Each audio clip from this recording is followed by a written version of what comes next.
예, 안녕하세요. 쇼트입니다. 이번에는 민법이죠. 민법 출제 유력한 테마 살펴보도록 하겠습니다. 자, 11번 A법인은 직원의 채용 공고를 통해서 공개 시험을 거쳐 갑에게 합격 통지를 하면서 고비서류 제출하라고 통지하였습니다. 갑은 그 필요 서류 제출하였고, 근데 A법인이 갑의 채용일을 차일피일 미뤄오다가 1년이 다 되어가는 시점에 갑을 직원으로 채용할 수 없다는 최종 통지를 하였습니다. 갑은 A법인을 상대로 불법행위 등으로 손해배상 청구할 수 있는지. 예, 결론만 보면은 판례 입장에 따랐을 때 A법인을 상대로 갑은 불법행위로 인한 손해배상 청구를 할 수 있어 보입니다. 왜냐면은 그죠? 그 신해성질 원칙에 비추어 볼 때 1년 정도 기간이 그 경과해서 그럼 그 기간은 상당한 이유 없이 계약의 체결을 거부한 행위죠. 손해를 입혔다면 계약자의 원칙의 한계를 넘는 위법한 행위로서 신해성실 원칙이 비추어 볼 때 그 계약자의 원칙의 한계를 넘는 위법한 행위로 봐서 불법행위를 구성한다고 판례 입장에서는 불법행위 구성을 인정할 것 같고요. 따라서 A법인은요, 불법행위자로서 갑이 그 최종 합격자 통지와 계속된 발령 약속을 신뢰하여 직원으로 채용되기를 기대하면서 다른 취직의 길을 포기함으로써 얻은 입은 손해를 배상할 책임이 있습니다. 그래서 일단 문제 제기겠죠. 합격 통지를 받은 갑이 채용을 전제로 그죠? 서류를 제출하고 난 후에 장기간 경과 일방적으로 회사가 채용을 거부한 법인 A에게 불법행위를 이유로 손해배상 청구 인정할 수 있는지.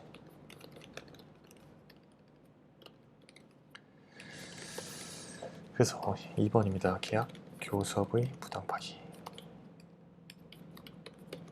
대한 불법행위 성립 여부죠.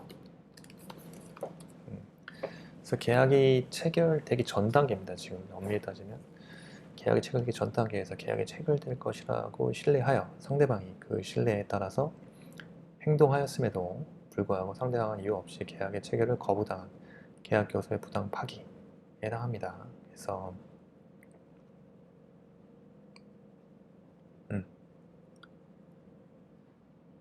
판례는 계약 당사자 어느 일방이 그 계약 교섭 단계에서 계약이 확실하게 체결되리라는 정당한 기대 내지 신뢰를 부여하여 상대방이 그 신뢰에 따라 행동하였음에도 불구하고 상당한 이유 없이 그 계약의 체결을 거부하여 손해를 입혔다면 이는 신해성실 원칙에 비추어 볼 때 계약자의 원칙을 넘는 위법한 한계죠. 한계를 넘는 위법한 행위로서 불법 행위를 구성합니다. 그래서 손해배상액의 범위가 또 문제되겠죠. 그래서 계약 교섭의 부당 파기로 인한 손해는요, 계약이 유효하게 체결된다고 믿었던 것에 의하여 입었던 신뢰 손해에 한정됩니다.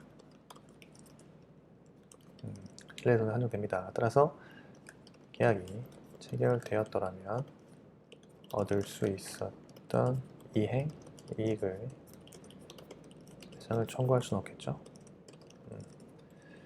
그래서 계약 교섭의 부당 파기로 인한 불법 행위가 인격적 법익을 침해함으로써 어떤 정신적 고통을 초래했다고 인정되는 경우라면 정신적 고통에 대한 손해에 대하여도 별도로 배상을 청구할 수 있습니다. 그래서 별도로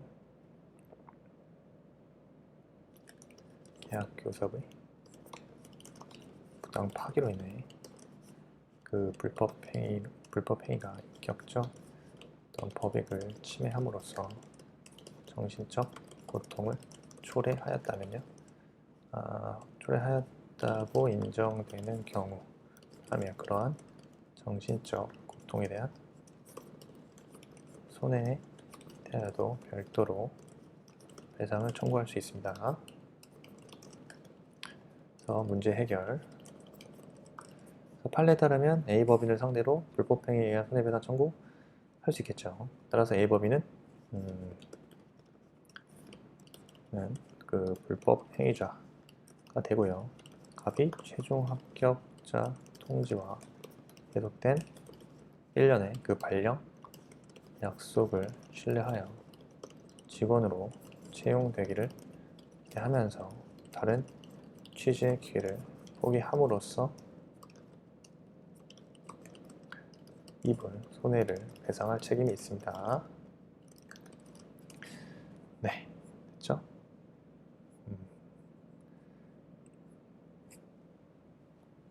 다음 도급계약 체결 시 위험부담 문제죠. 도급계약 체결 시 위험부담 문제. 20점. 일단 도급에서 말하는 위험부담이란 것은 수급인이 이를 완성하여 인도하기 전에 불가항력으로 인한 손실을 누가 부담할 것인가에 대한 문제입니다. 불가항력으로 인한 손실을 누가 부담할 것인가. 도급 역시 쌍무계약이기 때문에 위험부담에 관한 민법의 1번 원칙 적용되죠. 그래서 위험부담의 문제입니다. 그래서 우선 급부 불능의 경우, 그래서 완성물의 인도가 문제되지 않는 경우에는요, 어떤 사정으로 인해서 이를 완성할 수 없게 되는 것이 급부 불능입니다. 그래서 완성물 인도가 필요한 경우에는요, 수급인이 이미 성취해 놓은 목적이 도급인에게 인도되기 전에 멸시 훼손되어 계약대로의 일을 다시 할 수 없게 되는 것이 급부 불능이 되겠죠. 그래서 전부 또는 일부 이루어진 목적물이 당사자 쌍방의 책임 없는 사유로 멸실한 경우 수급인은 비용이나 보수를 청구할 수 없게 되죠. 제537조. 또 보수의 일부로 이미 지급받은 것이 있다면 도급인에게 반환해야겠죠. 그리고 수급인이 보관하던 도급인의 소유물이 멸실훼손됐다면 수급인은 그에 대한 배상 책임을 지지 않을 겁니다. 그리고 도급인에게 책임 있는 사유 또는 도급인의 수령 지체 중에 급부불능으로 된 경우 수급인은 보수 청구를 가지고요. 그러나 이를 완성하기 전에 멸실한 때에는요, 나머지 부분을 완성하는 데 필요한 비용은요, 도급인에게 상환하여야 합니다.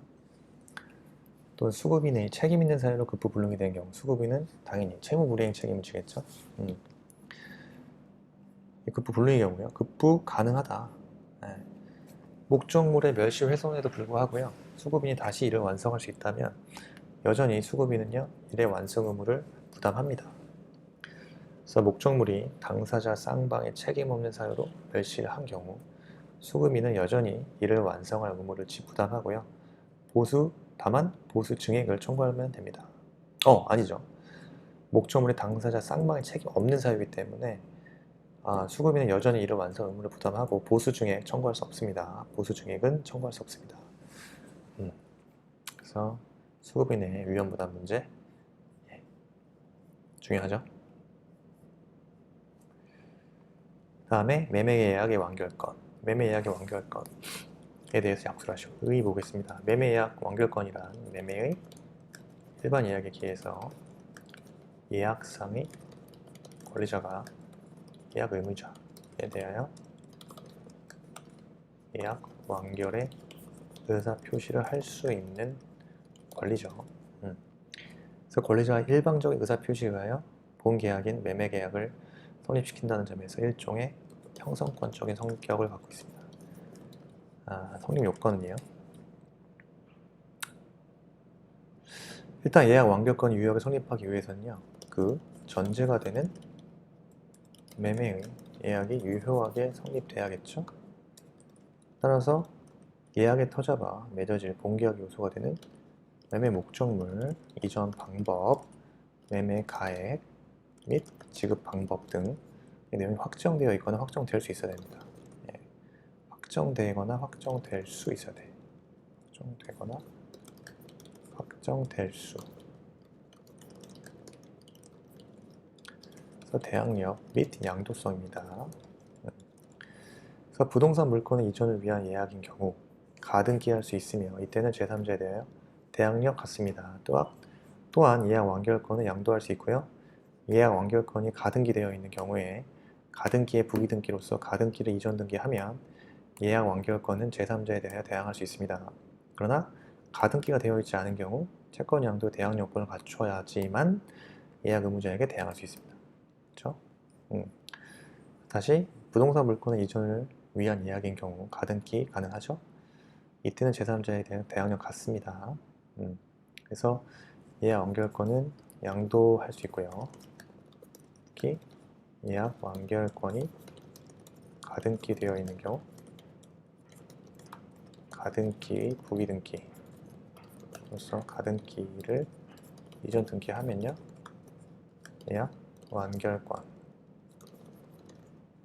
제3자에게 대항 3자에 대해서 대항력이 생깁니다. 대항할 수 있습니다.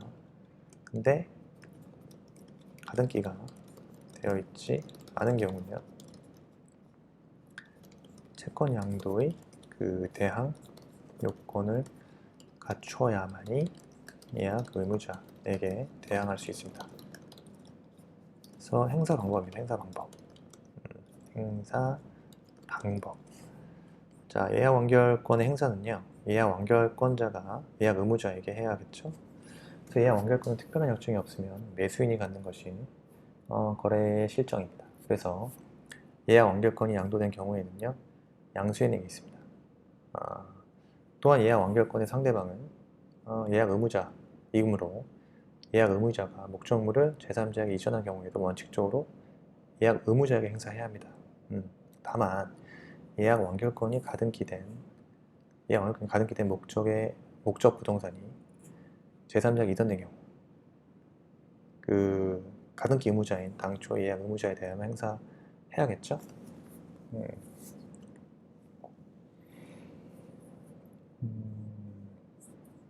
가등기 의무자인 당초 예약 의무자에게만 가령 예약 완결권이 가등기된 목적 부동산이 제3자에게 이전된 경우 가등기 의무자인 당초 예약 의무자에 대해서만 행사할 수 있습니다. 행사하여야 합니다. 이때 예약 관리자가 당초 예약 의무자를 상대로 가등기에 의한 본도기를 청구하면요. 제3자의 소유권 이전 등기는 가등기의 순위 보존 효력에 의해서 직권 말소 되겠죠. 그래서 행사 효과입니다. 자, 5번 행사의 효과. 예약 완결권 행사로서 본계약이 성립하겠죠? 본계약 성립하죠. 이때 상대방이 이에 불응하면 본계약상의 의무에 대한 이행 그 자체를 소구할 수 있습니다. 예약 완결권은요 형성권이기 때문에 예약 완결권에 대한 승낙을 필요로 하지 않아요. 형성권이기 때문에. 그러므로 예약 완결권에 대한 승낙을 필요로 하지 않고 예약의 이행을 소구할 필요가 없다.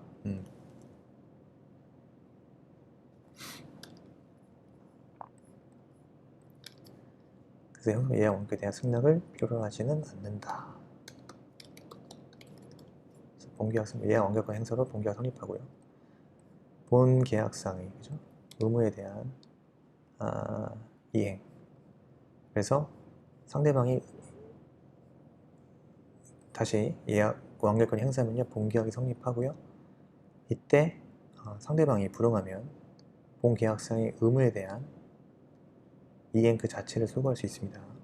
그 예약 완결권은 형성권이기 때문에 예약 완결권에 대한 승낙은 필요로 하지 않습니다. 오케이. 그리고 행사 기간은요.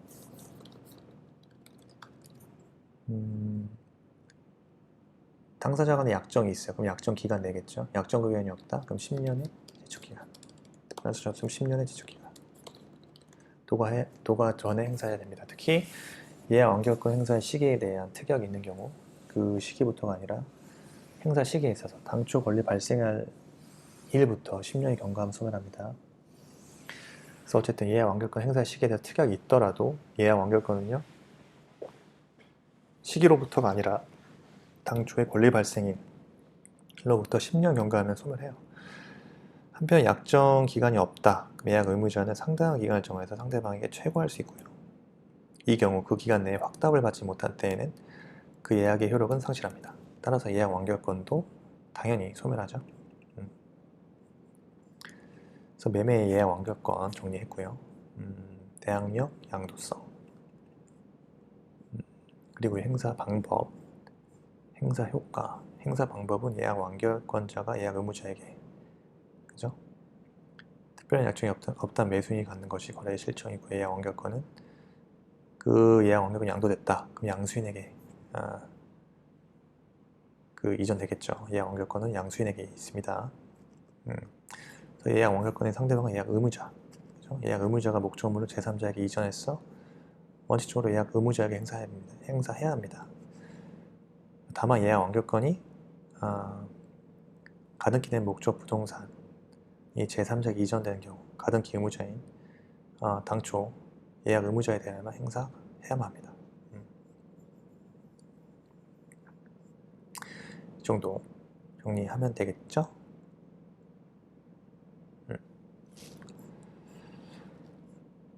매매 예약 완결권. 다음 문제.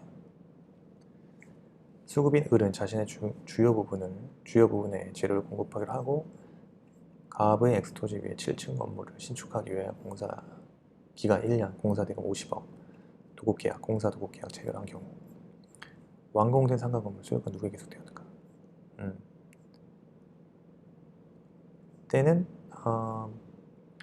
그리고 2번 을이 완공기한에 약정한 내용대로 상가 건물을 완공했어. 하였으나 그 인도기일 전에 갑과을의 기축 사유 없이 건물이 붕괴되었는 경우 을은 갑에게 보수 지급을 청구할 수 있는지. 그죠? 수급인의 담보 책임, 위험부담 문제죠. 위험부담. 네, 위험부담 문제. 그래서 1번이요. 문제 1번 문제의 제기. 도급은 특정한 재산권의 이전의 목적이 아니라 특정한 일을 완성을 목적으로 하는 것이기 때문에 그 일의 결과로서 완성된 목적물이 원시적으로 누구에게 귀속하는가가 중요한 문제가 됩니다. 그래서 목차에서 완성물의 소유권 귀속 여부입니다. 첫째, 도급인이 재료의 전부 또는 주요 부분을 제공한 경우, 이때 도급의 경우는 가공의 법리가 적용되지 않으므로 도급인이 재료의 전부나 주요 부분을 제공한 경우 그 동산, 부동산을 불문해서 소유권은 원시적으로 도급인에게 귀속되겠죠. 반면에 그죠? 상황처럼요. 수급인이 그 재료의 전부 또는 주요 부분을 제공했어. 때는 첫째 동산의 경우 수급인의 재료 전부 또는 주요 부분 제공 완성 동산에 대한 수급인 소유죠. 자, 부동산의 경우 건물 완성의 도급계약인 경우죠. 특약이 있다면 당사자 소유권 귀속에 대해 특약이 있다면 그 특약에 의합니다. 명시적, 묵시적 특약도 가능합니다. 특약. 그래서 판례가 있죠. 판례는 그 공사 기성고율에 따라 상당액의 공사 대금이 지급된 경우 이때는요. 소유권을 누구에게? 도급인에게 귀속시키기로 하는 무슨 약정이 있다? 묵시적 약정, 묵시적 합의가 있는 것으로 간주됩니다. 둘째는요. 특약이 있는 경우고요. 만약에 if 특약이 없는 경우 이때는요. 이때는요. 당사자 간의 완성물의 소유권 귀속에 관한 특약이 없는 경우에는 견해는 대립합니다만 판례는요. 완성물의 소유권을 일단 수급인에게 귀속합니다. 이후 대금 지급이 없으면요. 자기의 소유물로 유보할 수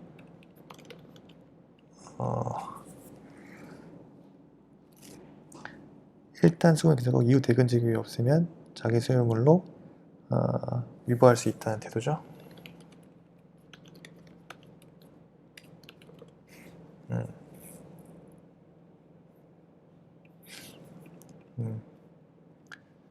그리고요. 이 건물 완성의 도급 계약인 경우고요. 일단 첫 번째 경우네요. 일단 건물 완성의 도급.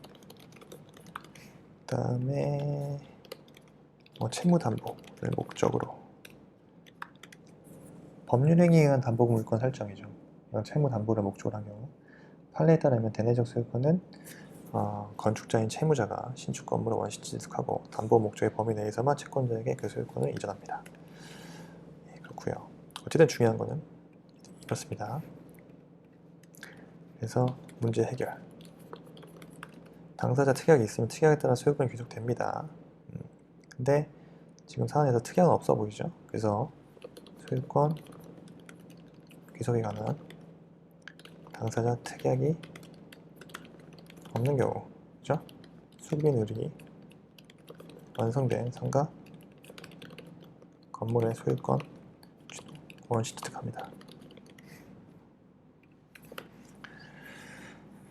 그래서 수급인은 일단 귀속된 다음에 대금 지급이 없으면 자기 소유물로 유보할 수 있다.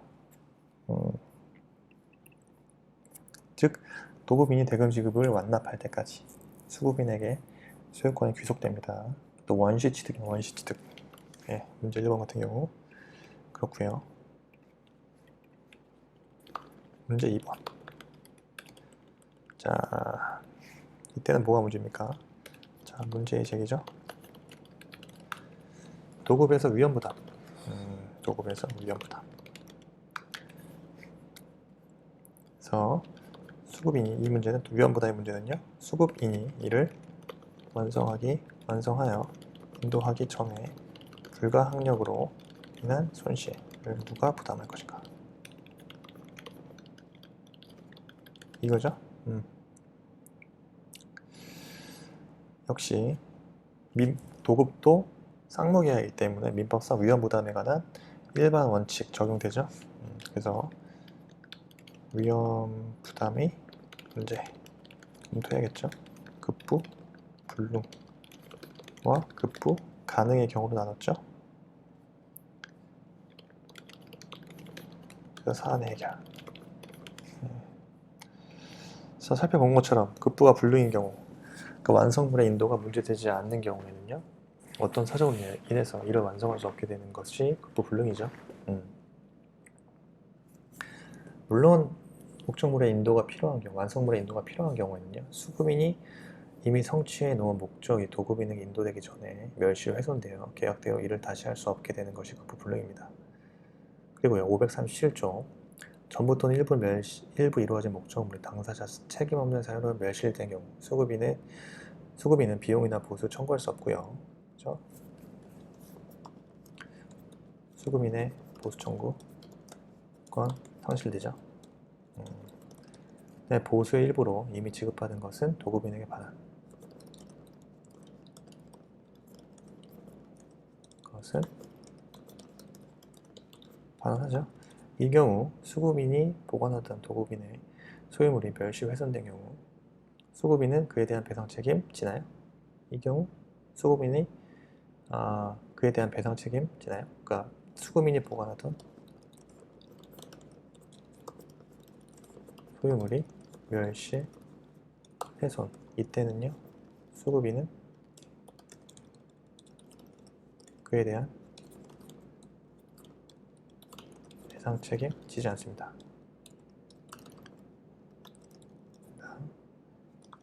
그리고요, 도급인에게 책임 있는 사유 또는 도급인의 수령 지체가 있다. 이때 급부 불능이 된 경우라면 수급인은 역시 보수 청구가 같습니다. 그리고 근데 이 경우에도요, 이를 완성하기 전에 멸실한 때에는요, 그 나머지 부분을 완성하는 데 필요한 보수 비용은요, 도급인에게 상환해야겠죠. 자, 그리고요, 수급인의 책임 있는 사유로 급부 불능. 이때는 뭐다? 수급인의 채무 불이행이 된다. 그렇죠? 자, 그 다음에 급부 가능한 경우입니다. 간단하지. 이때는 간단합니다. 목적물 멸시 훼손에도 불구하고 수급인이 목적물이 멸실 훼손에도 불구하고 수급인이 다시 이를 완성할 수 있다면 는 경우 수급인의 일의 완성 의무 역시 여전히 부담합니다. 부담하고요. 목적물의 당사자 책임 없는 사유로 멸실된 경우 수급인은 여전히 일의 완성을 의무를 부담하고 그 보수 증액 청구 못하겠죠. 완성물에 대한 목적물 완성 의무가 여전히 존재하기 때문입니다. 그래서 사안 해결을 보면 사안의 경우에는 상방에게 규책 사유가 없습니다. 그 수급인 을은 갑에게 보수를 청구할 수 없겠죠. 갑은 을에게 완공된 그 상가 건물의 인도를 청구할 수 없겠습니다. 급부 불능인 경우이기 때문에.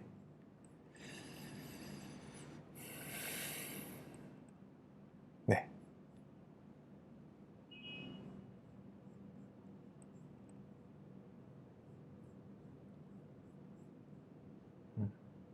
맞죠?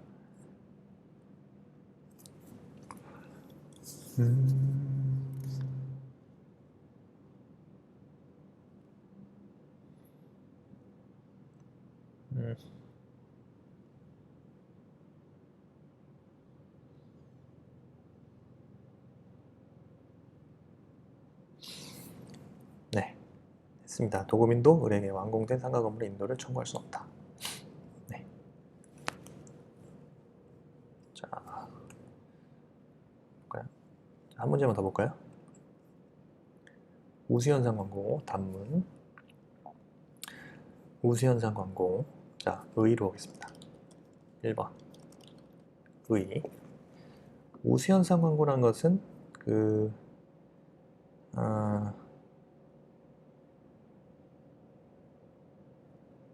지정행위를 완료한 자 가운데 지정행위를 완료한 자 가운데 우수한 지정행위를 한 자에게만 보수를 지급한 현상 광고를 말합니다. 그래서 우수현상 광고가 지정행위를 완료한 자 가운데 우수한 지정행위를 한 자에게만 보수를 지급한 현상 광고.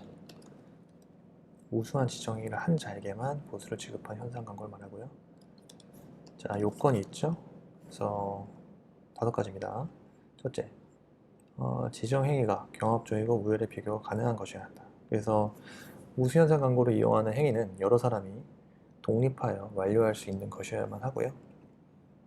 지정행위에 대한 우열의 비교와 판정이 가능한 것이어야 됩니다.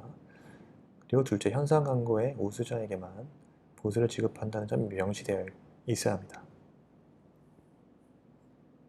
그렇지 않으면 모든 지정행위자에게 보수를 지급해야 할 수 있기 때문에 문제가 생기죠. 그래서 우수자에게만 보수를 지급한다는 점을 명시해야 합니다. 셋째, 응모기간 정해야겠죠. 응모기간을 반드시 정해야 된다. 응모기간. 우수현상 광고는 그 광고에 응모기간을 정한 때 하나요? 그 여러 개 생깁니다. 그래서 응모기간을 정하지 않은 우수현상 광고는요, 무효입니다. 무효. 따라서 우수현상 광고는요, 그 지정행위 완료 기간이 있기 때문에 그 기간에 또 광고자가 뭐 처리할 수 없어요. 처리할 수도 없습니다. 그래서 응모기간 내에 응모가 있어야 되겠죠. 지정행위를 하는 자는요, 반드시 응모기간 내에 응모를 하여야 하고요. 응모는 지정행위 완료 전후를 불문합니다. 응모는 지정행위 완료 전후를 불문해요. 판정이 있어야겠어요. 판정. 누가 하죠? 우수의 판정은 광고에서 정한 자가 하는 것이 원칙이지만 정함이 없을 때는 광고자가 하겠죠. 그 판정은 판정자는 우수한 자가 없다는 판정은 할 수 없는 게 원칙이에요. 다만 그 광고에 다른 의사 표시가 있거나 그 광고의 성질상 그 판정의 표준이 정해져 있어. 근데 거기에 못 미쳤을 수 있잖아요. 그런 경우에는 그렇지 않습니다. 그래서 응모자는요, 판정에 대해서 이의를 제기할 수 없는 게 원칙이죠. 그런데 판정 절차에 중대한 하자가 있거나 판정에 명백하고 중대한 모순이 있는 경우에는 이의제기 가능합니다. 효과. 판정의 효력은요, 소급하지 않고요. 판정이 있는 때 발생합니다. 그래서 응모자는 우수 판정을 받은 때 비로소 정지 조건이 성취되어 보수 지급 청구권을 취득합니다. 반대로 광고자는 이때부터 선정된 우수 응모자에게 보수 지급 의무를 부담하겠죠. 이는 응모자가 판정이 있는 사실을 알았는지 여부는 묻지 않고 발생하죠. 그 판정의 구속성입니다. 일단 판정이 있으면 그 효과는 광고자나 응모자뿐만 아니라 판정자 자신도 구속해요. 그래서 판정자는 이와 다른 판정을 다시 할 수 없고요. 누구도 이의를 제기할 수 없는 것이 원칙입니다. 그러나 착오나 사기, 강박에 의한 판정의 취소는 가능하다. 착오나 사기, 강박에 의한 판정의 취소는 가능합니다. 그리고 수인의 행위가 우열을 가릴 수 없다면 그 동등한 것으로 판정할 수 있는데요. 이 경우 그 보수가 가분적이면 각각 균등한 비율로 보수를 받을 권리가 있지만 그 보수가 그 성질상 분할할 수 없거나 광고의 1인만이 보수를 받는 것으로 정할 때에는 추첨에 의해서 결정합니다.